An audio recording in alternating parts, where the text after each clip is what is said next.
ओम। आज हम स्वास्थ्य के ऊपर चर्चा कर रहे हैं। योगियों, स्वास्थ्य प्रेमियों और योग की गहराई में उतरने वाले लोग, ऐसी कोई योग साधना है जो कि 10 मिनट की जाए तो कंधे में हमारे दर्द नहीं हो, गर्दन के स्पॉन्डिलाइटिस नहीं हो, पाचन शक्ति मजबूत रहे, पैर हमारे मजबूत रहे। इतनी सारे फायदे होते हुए भी क्या आप उस आसन के बारे में जानना चाहेंगे? केवल उस आसन को 10 मिनट प्रयोग करेंगे तो आप पूरी शरीर की उम्र तक आप स्वस्थ रह पाएंगे। उन आसनों के विषय में आइए, पद्मासन समूह के आसन है। पद्मासन समूह के आसन का मैंने प्रस्तुतिकरण किया। तो पद्मासन समूह के आसन से एक क्रम और आगे चलते हैं, जिसे बंद पद्मासन कहते हैं। बंद पद्मासन करने वाले के लिए एक महत्वपूर्ण सूचना है कि अगर आपकी कमर आपके कमांड में है कि नहीं है, आप कमर की जो आपकी चौड़ाई है वो सही है कि नहीं, गोलाई है सही है कि नहीं है, तो अगर दोनों पद्मासन करने के बाद ऐसे आपके हाथ आ जाते हैं पकड़ में, तो सोचिए कमर आपके नियंत्रण में है। कमर आपका जो है मजबूत है, सुडौल है और जीवन भर साथ देने वाला कमर है। तो उसको अभ्यास करना होता है। ये नट का खेल नहीं है जो कि आधा मिनट, 1 मिनट कर देंगे, 1.5 मिनट कर देंगे, 2 मिनट कर देंगे। योग अभ्यास जो होता है वो बहुत चीज़ों का मिलन है। स्थिरम सुखम आसनम, मतलब आसन में स्थिरता होनी चाहिए और सुखपूर्वक आप रुक सके, मुस्कुराते हुए रुक सके, तभी ये आपके अंदर के सारे मन के द्वंद्व खत्म कर देगा। क्योंकि आसनों का जहाँ स्थिरता होगा तो प्राण का प्रवाह होगा। आसन और प्राण मिलेंगे तो आसन करने के बाद आप भावना कर देंगे कि मेरा शरीर स्वस्थ है, तो आपको आजीवन स्वस्थ रखेगा। तो पृथ्वी माता एंगल प्रदान करती है, स्थिरता प्रदान करती है। उसी तरह आपके वायु के माध्यम से प्राण तत्व हमें मिलता है, ऑक्सीजन की भरपूर मात्रा हमें मिलती है, और साथ ही साथ जब जो है भावना की तो हमारा योग पूर्ण हो जाता है। तो आइए शुरुआत करते हैं। देखिए, मैंने बाएं पैर को ऐसे पकड़ लिया है, दाएं पैर को ऐसे पकड़ लिया है। फिर मैंने बाएं हाथ से पैर के अंगूठे को पकड़ने का प्रयास किया। आपके नज़दीक आके देखिए, ये प्रयास में दोनों पैर के अंगूठे पकड़ चुका हूँ। और आंख बंद करके स्थिरम सुखम आसनम का मजा लीजिए।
मित्रों, आपके सहयोग से ये करने का अवसर मिला और किया जा सकता है, पर चूंकि मैं उद्देश्य बता रहा हूँ, तो जब भी आप योग साधना करेंगे, पद्मासन, समूह के आसन, चाहे कोई भी आसन करेंगे, अगर इस सूत्र को याद रखते, स्थिरम सुखम आसनम, और उस आसन में 3 मिनट बैठेंगे, तो आपके शरीर के अंदर प्राण का प्रवाह आप महसूस कर पाएंगे। और जैसे प्राण का प्रवाह होगा तो आप स्वास्थ्य को प्राप्त कर पाएंगे। और साथ ही साथ कुंडली जागरण की जो आप स्पाइन के ऊपर बात करते, तो पद्मासन समूह के आसन करेंगे तो ऊर्जा स्वतः नीचे से ऊपर की तरफ जाने लगती है। तो इसका एक और फायदा होता है, पेट स्वस्थ रहता है। दोनों पैर ऐसे मुड़े हुए हैं तो आपके पेट के जितने भी अंग हैं वो अपने आप नीचे आप देखेंगे तो काफ़ी पेटों के अंगों में होता है, प्राण वहाँ काफ़ी पहुँचने लगता है, तो ऊर्जा का प्रवाह नीचे से ऊपर होता है। यानी पद्मासन के सारे लाभ तो इसमें मिल जाते हैं।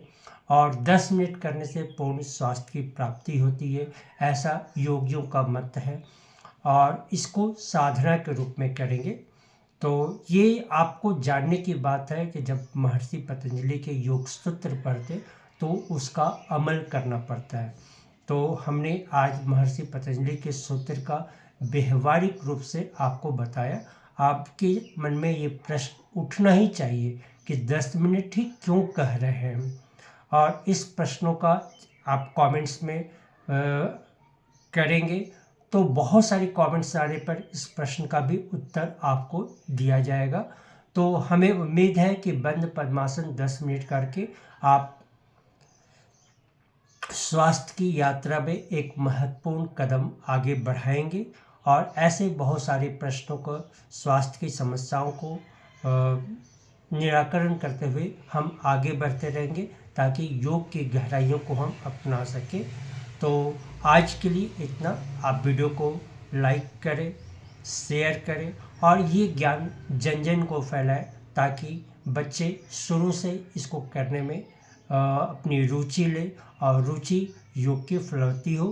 तो हरिओम, ओम शांति, ओम पतंजलि, नमो नमः।